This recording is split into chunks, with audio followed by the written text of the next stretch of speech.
தமிழக அரசு தயாரித்து கொடுத்துள்ள அறிக்கையில் உண்மைக்கு மாறான பல தகவல்கள் உள்ளன என்று ஆளுநர் மாளிகை தரப்பில் தெரிவிக்கப்பட்டுள்ளது. இதுகுறித்த தகவல்களை திமுகவை சேர்ந்த கான்ஸ்டன்ட் ரவீந்திரன் அவர்கள் இணைப்பில் இருக்கிறார். வணக்கம் சார், உங்களிடம் இருக்கும் கருத்துக்களை சொல்லலாம்.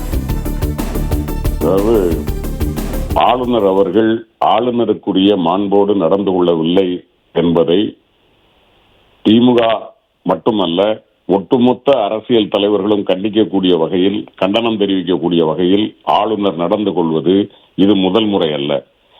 அவர் ஏற்கனவே அவருடைய ஆளுநர் காலம் முடிவடைந்து விட்டது.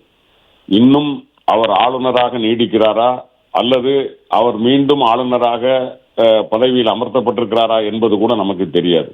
இந்த சூழ்நிலையில் தமிழ்நாட்டினுடைய மாண்பை கெடுக்கக்கூடிய வகையில் அவர் கேட்டது தேசிய கீதம் பாட வேண்டும் என்று. அவர் வந்து இறங்கிய உடனேயே அவருக்கு வரவேற்பு கொடுக்கிற போது தேசிய கீதம் தான் பாடப்படுகிறது. அவர் இறங்கி அவர் உள்ளே வந்தவுடன் அவருக்கு மரியாதை செலுத்தி ஜனகன பாடிதான் அவரை அழைத்து செல்கிறார்கள். அதன் பிறகு தமிழ்தாய் வாழ்த்து பாடப்படுகிறது. இதுதான் மரபு. ஜனகன மனகதி என்கிற தேசிய கீதம் பாடக்கூடாது என்பதல்ல இந்த அரசினுடைய நோக்கம். எங்கள் தமிழ்தாய்க்குரிய மரியாதையை கொடுக்க வேண்டும். இந்திய தாய்க்கு கொடுக்க வேண்டிய மரியாதையை அவர் வந்தவுடன் கொடுத்து விடுகிறோம். அதன் பிறகு தமிழ் தாய்க்கு கொடுக்க வேண்டிய மரியாதையை நாங்கள் கொடுக்கிறோம் என்று சொன்னால், தமிழ் தாய்க்கு கொடுக்கிற மரியாதையை கெடுக்க வேண்டும் என்பதற்காக ஒரு ஆளுநர் இப்படி நடந்து கொள்வது என்பது பாரதிய ஜனதா கட்சியினுடைய ஒரு அடிமட்ட தொண்டனை போல, ஒரு மூன்றாம் தர அரசியல் நோக்கத்தோடு அவர் நடந்து கொள்வதை போலத்தான் தெரிகிறது. ஒரு அரசு அவர் பெயரால் தான் இயங்குகிறது. இந்த அரசினுடைய சட்டங்களோ இந்த அரசினுடைய ஆணைகளோ கவர்னர் பெயரால் தான் இடப்படுகிறது.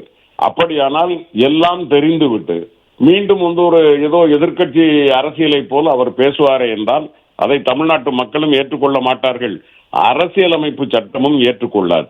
இது போன்ற ஆளுநர்களை தேர்ந்தெடுத்து தமிழ்நாட்டிற்கு அரசியல் செய்வதற்காகவே அனுப்பி இருக்கிற ஒன்றிய அரசு இதை கவனத்தில் கொண்டு அவரை உடனடியாக திரும்ப பெற வேண்டும் என்பதுதான் திராவிட முன்னேற்ற கழகத்தினுடைய கோரிக்கை.